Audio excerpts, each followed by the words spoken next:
Romanos 8, 28, amém? Diz assim as Sagradas Escrituras: E sabemos que todas as coisas contribuem juntamente para o bem daqueles que amam a Deus, daqueles que são chamados segundo o seu propósito. Eu peço você que preste bastante atenção na palavra, e eu convido você nesse momento a falar com a pessoa que está do seu lado assim: não converse comigo, a menos que seja extremamente importante. Porque eu não vim aqui para te ouvir falar.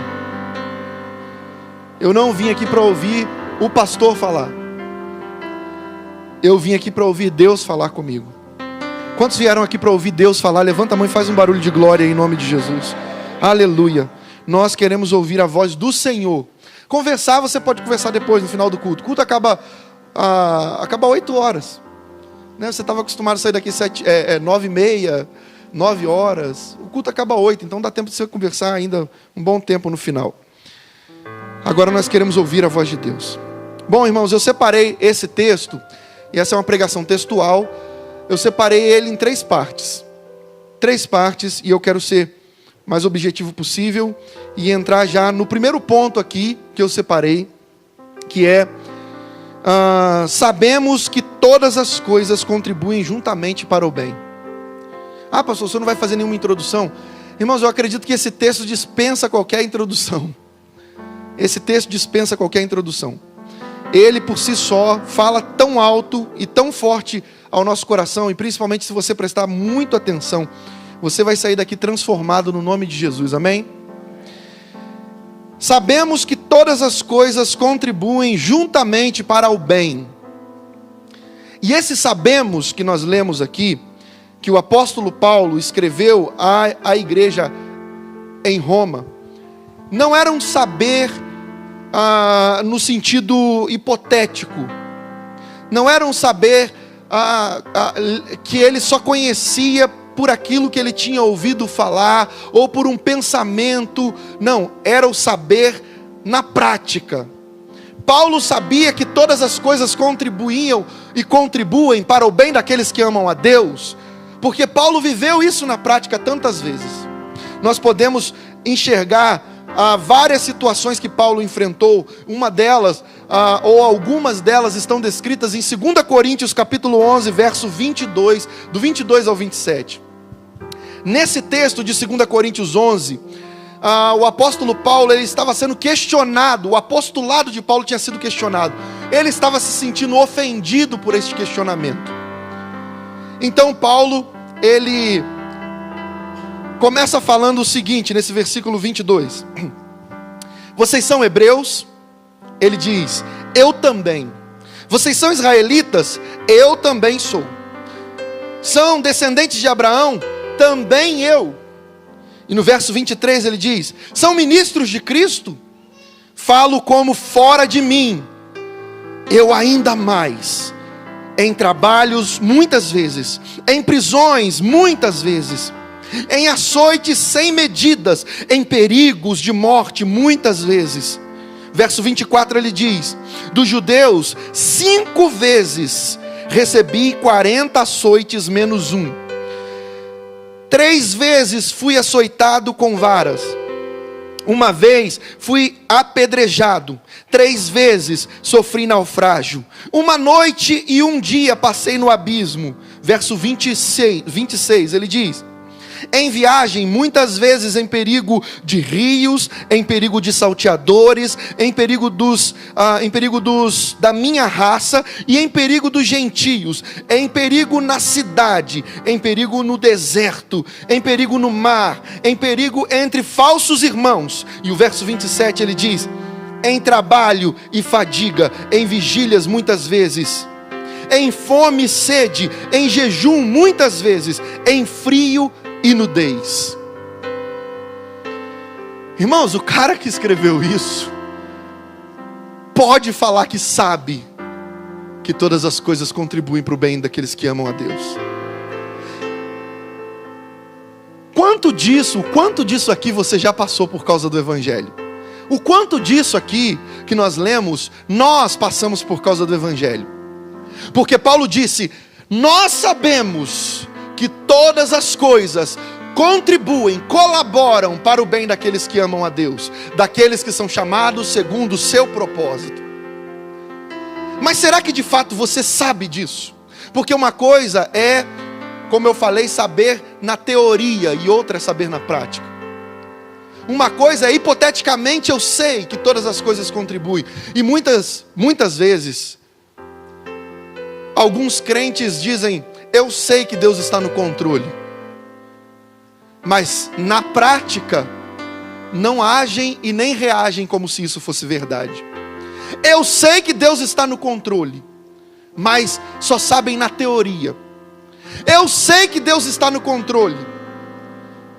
Esse problema vai passar, essa luta vai passar, essa dificuldade vai passar. Deus está no controle. Mas na hora que a prova mais aperta, que a luta mais aumenta, que as chamas crescem, na hora que a prensa desce com mais força,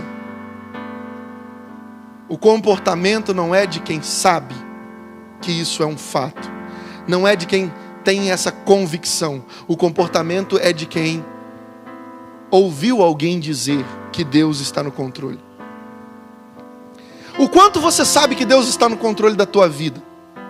Você sabe porque de fato você já viu o controle dele? Ou você sabe porque pregadores dizem que Deus está no controle? Ou você sabe porque é mais reconfortante acreditar que Deus está no controle?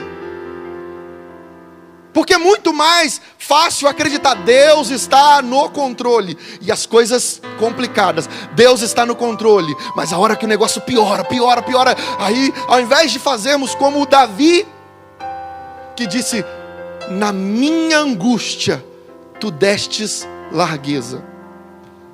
Eu clamei a ti, olha. Davi diz, eu clamei a ti, Senhor. E Deus resolveu o problema? Não, ele continua dizendo, na minha angústia, tu destes largueza. Deus aumentou, Deus expandiu a angústia, a dificuldade, a luta, a tribulação. Deus expandiu. Pastor, mas aí fica difícil. Se eu oro a Deus, aumenta a tribulação? Se eu não oro, a tribulação aumenta? Eu não sei mais o que eu faço. Porque parece que quanto mais eu oro, mais assombração aparece. Só toma cuidado aí, Sebastião, para ele não sair. Quanto mais eu oro, mais assombração aparece. Quanto mais eu oro, mais o problema aumenta. Quanto mais eu peço a Deus, parece que pior fica a situação.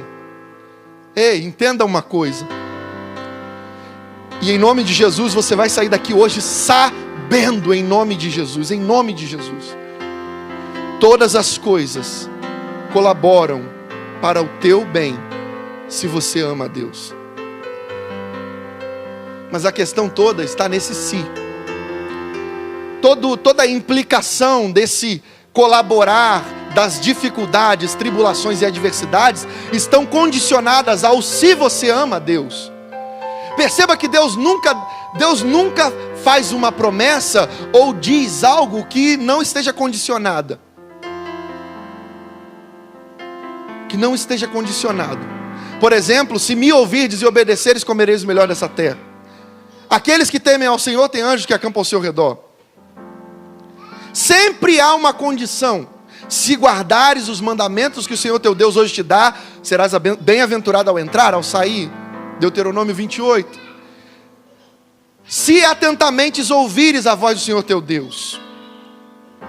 Se você, Josué, ouvir o que eu estou falando aqui, e guardar os mandamentos que o meu servo Moisés te deu, e meditar na minha palavra dia e noite, você será bem-aventurado ao entrar, ao sair. Você será bem-aventurado por onde quer que você for. Deus sempre coloca o si, porque Deus é um pai que ama, e nós vamos ver esse amor. E não há quem de fato ame um filho que não o corrija. E o próprio Deus diz isso, usando o autor aos Hebreus, quando ele diz o seguinte: se você não está sendo disciplinado como todo filho tem sido, é porque você não é filho, é bastardo. Mas se você tem sido disciplinado, se você tem sido corrigido, é porque você é filho. E a provação, ela é um meio, é uma forma que Deus usa para nos tratar, para nos corrigir, para nos disciplinar. Repara uma coisa, o quão crente você se torna quando a prova aperta. Já viu aquelas pessoas que não oram, mas quando a luta aperta, aí a pessoa vira um orador tremendo. Ora de manhã, tarde, noite, madrugada. Já viu aquelas pessoas que não leem a Bíblia, mas quando o problema vem, caça a Bíblia e fala: Deus, fala comigo, por favor. Aí abre a Bíblia, lê a palavra. Por quê? Porque o problema está aumentando. Agora, existe um problema dentro desse tipo de comportamento. Se você só se aproxima de Deus quando você está com problema, Deus chama tanto que Ele não vai tirar o problema de você. Você já parou para pensar nisso? Se é o problema que te aproxima de Deus, Ele não vai tirar o problema de você, enquanto você não entender que é por amor a Ele que você deve se aproximar dEle. Que não é pelo que Ele faz, ou pelo que Ele pode te dar, mas é por quem Ele é. Ele quer que você o ame por quem Ele é. E o lindo, irmãos, de falar do amor de Deus, é entender o que o autor, o apóstolo João escreveu. Em 1 João, confere aí comigo, por favor. 1 João, no capítulo 4, verso 19. Só o verso 19. 1 João 4, 19. Diz assim: nós o amamos porque Ele nos amou primeiro. Nós o amamos, presta atenção aqui, nós o amamos porque Ele nos amou primeiro. Olha para quem está do seu lado aí e fala assim: Deus te amou antes de você amar Ele. Isso é lindo, irmãos, isso é maravilhoso. E esse amor de Deus foi o que nos atraiu. Esse amor de Deus é o que nos atrai. E do contrário, se não for o amor de Deus, se for a luta, se for a provação, Ele mantém, Ele dá largueza na tribulação, Ele dá largueza na angústia, Ele dá largueza na dificuldade, porque Ele te ama tanto, que Ele não quer que você se afaste dEle. Mas nós precisamos compreender também que Deus não é um menino carente, que Deus não é um velhinho que fica lá com síndrome de solidão, dizendo: filho meu, está fugindo de mim. Isso é coisa do Thales, não é coisa de Deus. Deus não tem síndrome de solidão, Deus não tem esse sentimento, ai, por que meu filho me abandonou? Porta na cara dói, tá? Porta na cara dói, que você nem sabe. Quem conhece a música sabe do que eu estou falando. Deus não tem isso, irmãos. Deus é Deus, Ele é o soberano, Ele é o todo-poderoso, Ele é o Criador do universo. Nele e por Ele e para Ele são todas as coisas. A Ele a glória pelos séculos dos séculos. Ele é o que era, o que é e o que há de vir. Ele é o alfa, o ômega. Ele é o princípio, Ele é o fim. Nele estão todas as coisas. Ele não tem essa carência que alguns pregadores e cantores descrevem. Não, Ele não tem isso. Ele é Deus. Ele é Deus. O negócio é que quando nós não entendemos isso, nós não conseguimos conhecer. Nós até sabemos, mas repare uma coisa: existe uma diferença muito grande entre conhecer e saber. Por isso Jesus não disse: e sabereis da verdade, e a verdade vos libertará. Ele disse: e conhecerão a verdade, e a verdade libertará vocês. Porque saber, eu sei que usar drogas é ruim, e o usuário de drogas, o dependente químico, ele também sabe que é ruim, que faz mal para a saúde dele. Ele sabe disso. Ele sabe disso. Mas conforme o tempo vai passando e aquele mal vai aumentando, ele começa a conhecer os males que ele sabia que podia acontecer. Então ele deixa só de saber, e agora ele conhece na carne, ele si mesmo, os males que a droga causa.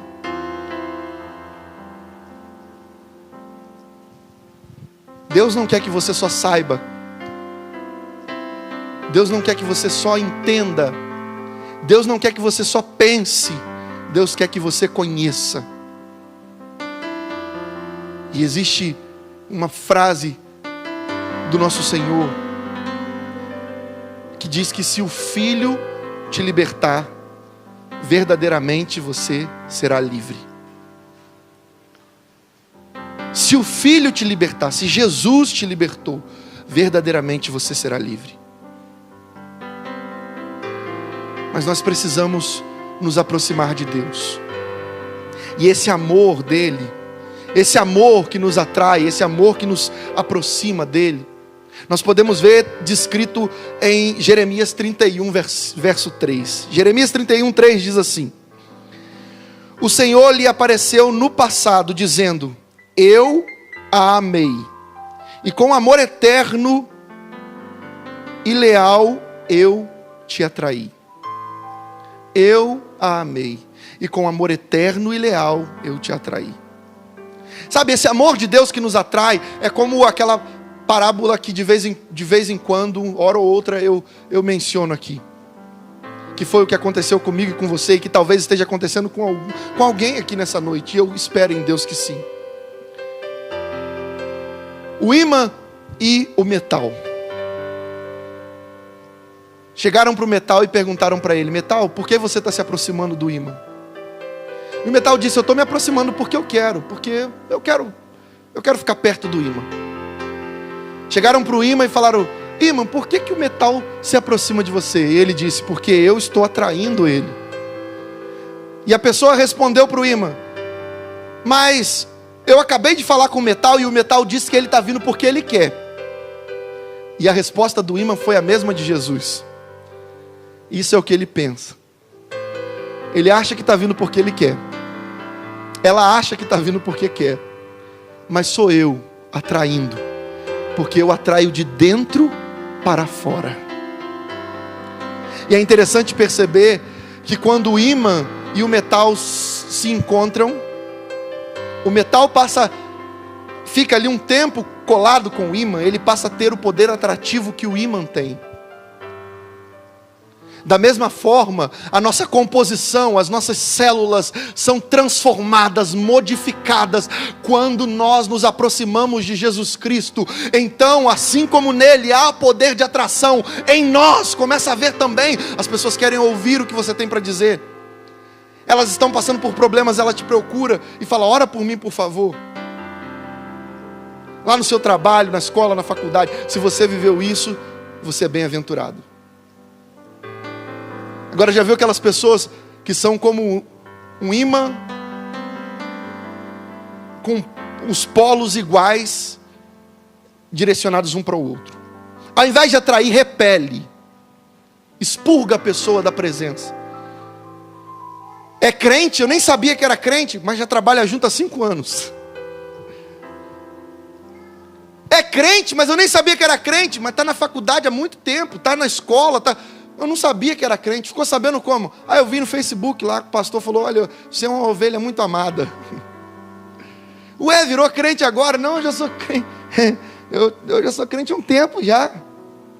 Eu não sabia disso não. Nunca atraiu. Nunca fez com que as pessoas, nunca teve essa atração espiritual que aproxima as pessoas. Eu estou com um problema, eu preciso de ajuda. Sabe por quê? As pessoas te procuram quando precisam de ajuda, porque elas acreditam que em você há algo que pode ajudá-las. E esse algo elas podem até não conhecer, mas você conhece bem. Se está em você, você conhece. Chama-se Espírito Santo de Deus. Esse amor de Deus que nos atraiu um dia, nos aproximou dele, nos fez mais parecidos com ele. E é isso que o apóstolo Paulo diz: todas as coisas contribuem para o bem daqueles que amam a Deus. Todas as coisas contribuem para o bem daqueles que amam a Deus. Quem aqui ama o Senhor Jesus? Levanta a mão e faz um barulho de glória aí, por favor. Você ama a Deus? Você precisa entender que a provação que você está enfrentando vai colaborar para o teu bem. Irmãos, e é difícil compreender isso, principalmente quando nós olhamos para todas as batalhas, todas as lutas, todas as dificuldades. O que nós pensamos é que chegou o fim, não tem jeito, as coisas estão cada vez mais difíceis. O que eu vou fazer da minha vida?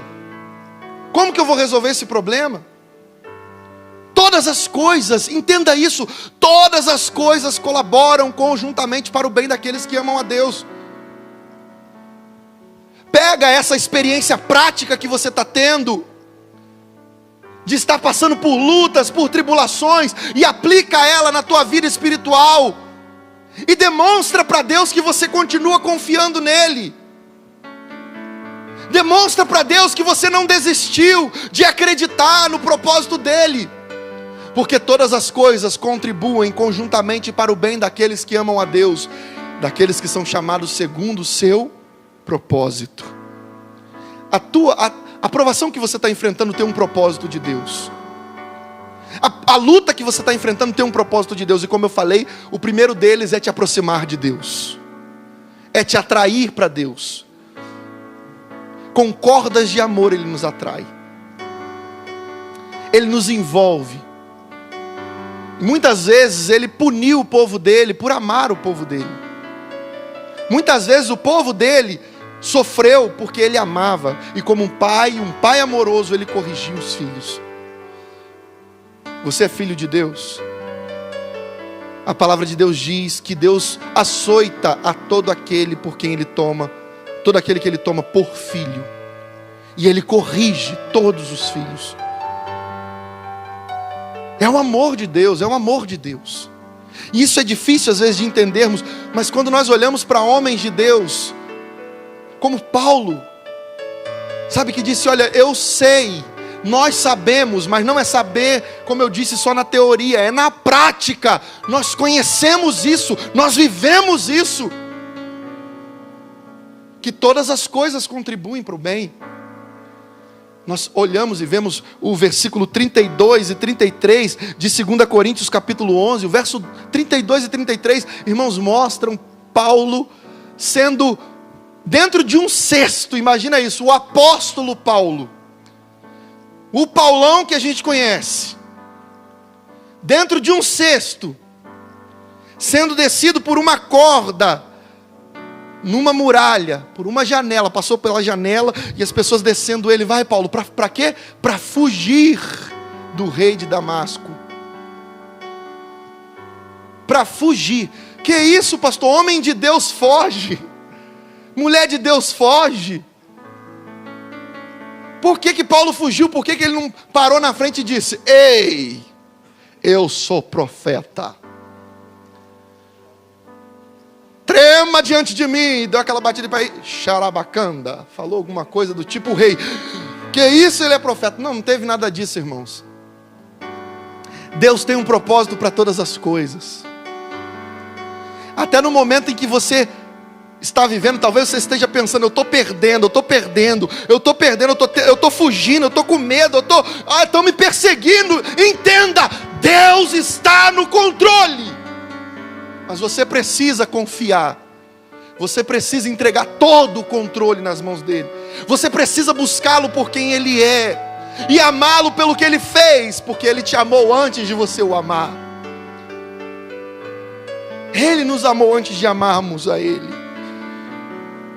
Paulo sabia na prática o que era sofrer, e sabia também que o sofrimento contribuiu e contribui para o bem daqueles que amam a Deus. Você precisa entender uma coisa, nós todos precisamos carregar isso na nossa mente e no nosso coração. Nós precisamos olhar para o sofrimento presente pela ótica da glória futura. Para de olhar para o sofrimento presente pensando, acabou, está tudo acabado, perdi, estou destruído, já era, não tem mais jeito. Para de olhar para o sofrimento presente dessa forma. Olha para o sofrimento presente pela ótica da glória futura. Eu olho para o meu sofrimento, mas eu não vejo só o sofrimento, porque eu sei, agora eu sei que todas as coisas contribuem para o meu bem. Então, quando eu carrego isso no meu coração, eu não olho para o problema, para o sofrimento, pensando que ele é um fim em si mesmo, porque eu entendo que ele não é um fim em si mesmo. Ele é apenas um meio para me aproximar de Deus, um meio para que o nome do Senhor seja glorificado, um meio para que eu possa alcançar os propósitos de Deus, um meio para que eu possa glorificar o nome do Senhor, um meio para que eu possa viver aquilo que Deus preparou para mim. Não é para me destruir, não é para acabar comigo, é para que o nome do Senhor seja glorificado em mim e através de mim. E aí você precisa compreender isso. Presta atenção. Deus está trabalhando em você e por você, para depois trabalhar através de você. Primeiro Deus trabalha em nós, e por misericórdia e graça, Ele trabalha em nosso favor, por nós, não sendo nosso empregado, mas trabalhando por nós no sentido de fazer toda a obra para o nosso bem. Espero que fique bem entendido. Deus não é empregado de ninguém, nem mordomo de ninguém. Deus não é Papai Noel, Deus é Deus, o Todo-Poderoso. Mas Ele trabalha em você e por você, para depois trabalhar através de você. E nesse processo dele trabalhar em nós, muitas vezes Ele nos amassa, muitas vezes Ele nos esmaga, muitas vezes Ele nos, sabe, nós somos batidos como coloca a clara de ovo dentro da batedeira e liga velocidade máxima. Ai, Deus, está doendo, ai, está difícil. E aí Ele diz, é para o teu bem, é para o teu bem, vai fazer bem para você, vai te dar crescimento, vai te fazer crescer, vai te fazer melhor. Irmãos, clara de ovo, só de sentir o cheiro dá vontade de vomitar. Dá vontade de vomitar. Mas depois dela batidinha, com um açúcar nela, bate, ela vira aquele glacê, aquela cobertura de bolo. Coloca ali algumas coisas, que eu não sei o que é que coloca, mas eu sei que é o ovo e coloca algumas coisas junto. E quando vai ver, o negócio fica bom demais. Da mesma forma somos nós. Nós estávamos mortos em nossos delitos e pecados. É o que a Bíblia diz. Não há vida longe de Cristo, não há vida fora de Cristo. Só nele nós temos vida e vida em abundância. Só nele nós temos vida eterna. E éramos considerados por Deus como mortos. O mau cheiro que produzíamos, o mau cheiro do pecado, o mau cheiro que nós produzíamos dava náuseas, ânsias em Deus. Eu espero que você entenda isso. Mas um dia Jesus Cristo pegou seres podres, seres completamente desprezados, e Ele nos deu vida, derramando o sangue dele na cruz do Calvário. A morte dele naquela cruz foi a maior prova de amor que jamais haverá. E Ele nos deu vida. Hoje nós somos para com Deus. Eu não sei se eu peço para fazer isso ou não, porque pode ser que eu diga, dá uma fungada na pessoa que está do seu lado e te... Mas a Bíblia diz que hoje nós somos para com Deus o bom perfume de Cristo. Olha para quem está do seu lado e fala assim, você é Chanel. Você é coisa da Boticário. E bem caro. Nós somos para com Deus o bom perfume de Cristo, porque um dia ganhamos vida em Deus, ganhamos vida em Deus.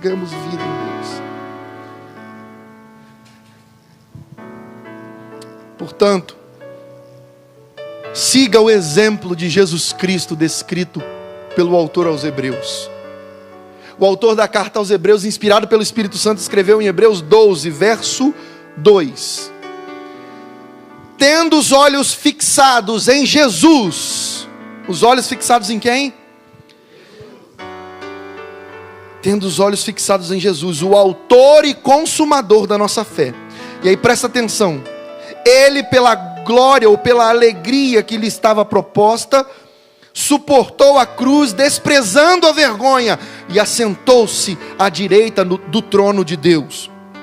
Pense, aí o verso 3 diz: pensem bem naquele que suportou tal oposição dos pecadores contra si mesmo, para que vocês não se cansem nem se desanimem. Quando você está no meio da luta, que você está a ponto de desistir, a ponto de dizer: chega, eu não aguento mais, eu vou abandonar tudo. Você já parou para pensar em Jesus? Você já parou para pensar: não, para mim está difícil, olha, cumprir a vontade de Deus está difícil demais. Aí você para pensar em Jesus. Mas Ele cumpriu um propósito, Ele sofreu, Ele foi humilhado. Que humilhação você está enfrentando? Ah, pastor, tem uma colega de trabalho lá que está me perturbando. Ela é fichinha. Já deu na sua cara? Tá quase, hein, pastor? E se der, eu digo, ó, desse lado aqui, bate aqui. E depois Jesus diz, da outra face. Quando acabar os dois lados, não tem mais face, é minha vez. Vai se converter, crente. Vai orar. Que perseguição você está enfrentando? Ah, os irmãos na minha igreja estão me perseguindo. Oh meu Deus, todo mundo está contra mim. Principalmente você que está ouvindo esse CD. Presta atenção nisso. E vocês que estão aqui também, presta atenção.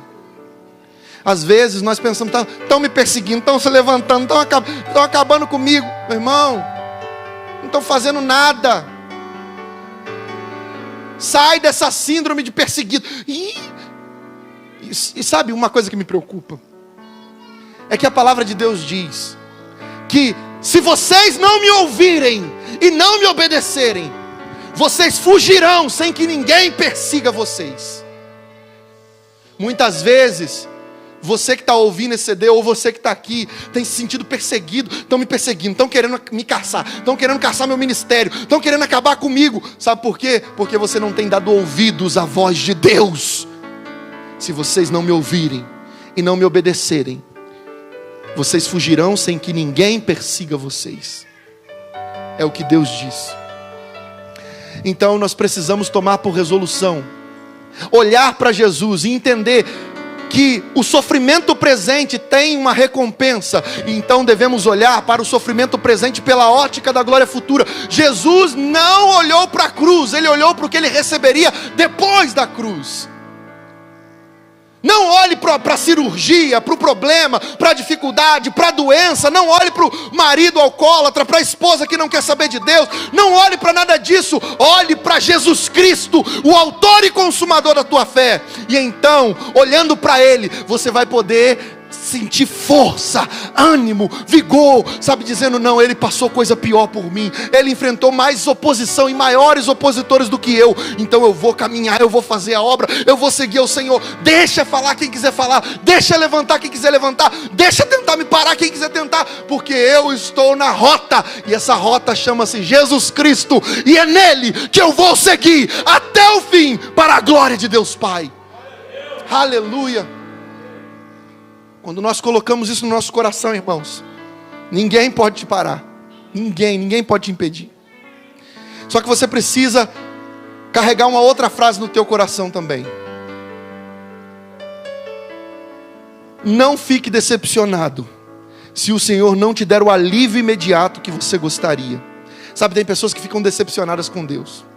Ah, eu estou orando e Deus não faz. Ah, eu estou pedindo e Deus não muda. Ah, eu estou clamando e Deus não age. Ah, quem diz que Ele não age? Ele está trabalhando primeiro em você e por você, para depois trabalhar através de você. É isso. Primeiro em você e por você. E esse por você, é a dor, a luta, a dificuldade, tudo isso faz parte. O sorriso, tudo isso faz parte, tudo, todas as coisas. E é interessante perceber também que a palavra de Deus diz: em tudo dai graças, porque essa é a vontade de Deus. Não é por tudo, é em tudo. Em qualquer circunstância. Está difícil dar graças a Deus. Sabe, o problema é que as pessoas querem fazer culto de ação de graça. Esses dias eu fui pregar num culto de ação de graça.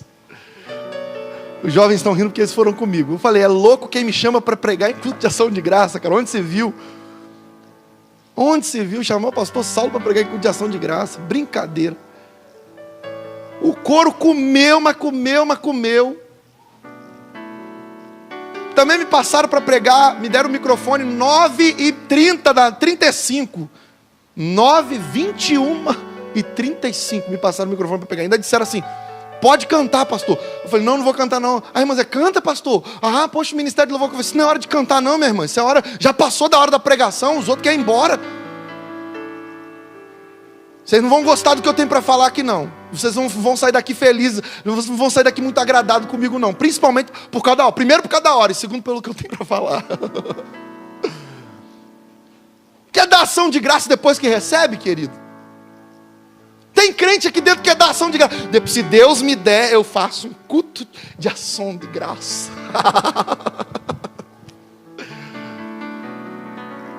Deixa, para de ficar seguindo exemplo de quem não deve. Quem, pastor? Miriam. Pastor Miriam era mulher de Deus? Era mulher de Deus. Mas o exemplo ali era Moisés. Que isso, pastor? Por quê? Miriam só dançou do outro lado. Moisés confiou antes do mar se abrir. Miriam só prestou culto depois que chegou. Ah, o Senhor é Deus e tal. E panderola para um lado e para o outro. As mulheres dançando. E os vestidos balançando. E Moisés olhando e falando, ah, bando de desinfeliz. Como dizia o meu avô, bando de desinfeliz. Desinfeliz pode, sabe? É aquele que era infeliz e ficou feliz. Bando de desinfeliz. Na hora que estava do lado de lá, estavam, Moisés, vamos morrer. Moisés, e agora o que a gente faz? Quando eu disse, Deus disse para a gente marchar. Marchar para onde, Moisés? É mar na frente, é deserto de um lado, é montanha do outro, é faraó vindo atrás, não tem para onde a gente ir. E agora canta só o Senhor é Deus. Agora bate panderola. Ei, aprenda uma coisa. Dê ações de graças a Deus antes do milagre acontecer. Ah, se Deus fizer, eu faço um culto de ação de graças. Não, faça um culto de ação de graças. Pastor, mas eu ainda não recebi a vitória. Mas eu vou fazer crendo que eu vou receber. Mas pastor, e se eu não receber? Deus não quis. Pastor, que isso? Aí a vergonha que eu vou ficar. Fiz um culto de ação de graça e Deus não me deu a vitória. Mas você faz o culto para Ele ou pelo que você vai receber? Porque culto é para Deus, irmãos. Por isso que aqui não toca, na hora do louvor, não toca aquelas músicas, o que vai pelas igrejas. Não toca 93, 88, não toca nada disso. A modinha da hora não toca aqui. Porque culto é para Deus. Culto é para Deus. Então quando você faz um culto de ação de graças, você está obedecendo o que Deus falou através do apóstolo Paulo, quando disse assim, olha, em tudo, pela oração e súplica, e com ações de graças, apresente os seus pedidos a Deus. Oração e súplica, com ações de graça. Mas nem recebi, já estou dando ação de graça. Não é para a glória de Deus? Se Ele quiser, Ele faz. Se Ele fizer, Ele é Deus. E se Ele não quiser, Ele não faz. E se Ele não fizer, Ele continua sendo Deus. Ele é Deus. Irmãos, falar de Deus, oh Jesus amado. Por isso que eu me revolto. Me dá uma ira, irmãos, uma ira, eu não sei. Me dá um negócio, me sobe um sangue nas ventas. Quando eu ouço ou vejo alguém no rádio, televisão, seja onde for, CD, ou em qualquer lugar, num culto, tratando Deus como se Deus fosse tão pequeno quanto nós. Como se Deus fosse um mordomo. Isso me dá uma ira tão grande. Pastor, mas o senhor é um homem de Deus, você não pode irar não. Vai ler a Bíblia, preguiçoso. Vai ler a Bíblia, já até sabe, não? A resposta sempre é essa. Dá uns furos desses comigo para você ver se eu vou falar. Vai ler a Bíblia, preguiçoso. Jesus se irou quando entrou no templo, porque Ele tomou para si as afrontas que estavam lançando contra Deus. Ele tomou para si as afrontas que estavam lançando contra o Pai. Por quê? Porque Ele amava e ama o Pai. E os discípulos, os apóstolos disseram, e nós nos lembramos das Escrituras, que diz, aí eles lembraram lá do Antigo Testamento, as afrontas que lançaram contra ti recaíram sobre mim. Você pode se irar, você só não pode pecar, querido. É para isso que Deus criou um gomo do fruto do Espírito chamado domínio próprio. Você fica irado. Ai, meu Deus do céu. Mas aí você, Senhor. Aí você dá aquela respirada. Aleluia. Você começa a citar os livros da Bíblia. Quer ficar calminho? A hora que você estiver nervoso, não conta até 10 não. Mas Gênesis, Êxodo, Levíticos, Números, Deuteronômio. Rapidinho você vai começar. Qual que é o outro mesmo? Você vai ver se você não fica calmo. Mas você precisa olhar para Cristo, colocar o teu foco em Cristo e entender que se Deus não te der o alívio que você quer naquela hora, Ele continua sendo Deus. E aí você precisa compreender o restante da frase, que é: todo o processo do sofrimento é para o nosso aperfeiçoamento. Todo o processo, do começo ao fim, todo o processo é para o nosso aperfeiçoamento. Está difícil agora a luta? Está complicado? Deus está te aperfeiçoando. Ah, pastor, orei, mas parece que piorou. É Deus te aperfeiçoando. Saia daqui. Se você sair daqui com isso gravado no teu coração, você já vai ter ganhado muita coisa hoje. Você vai sair daqui carregando sua bênção.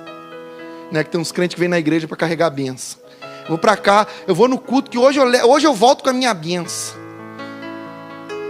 Estou falando isso só para você...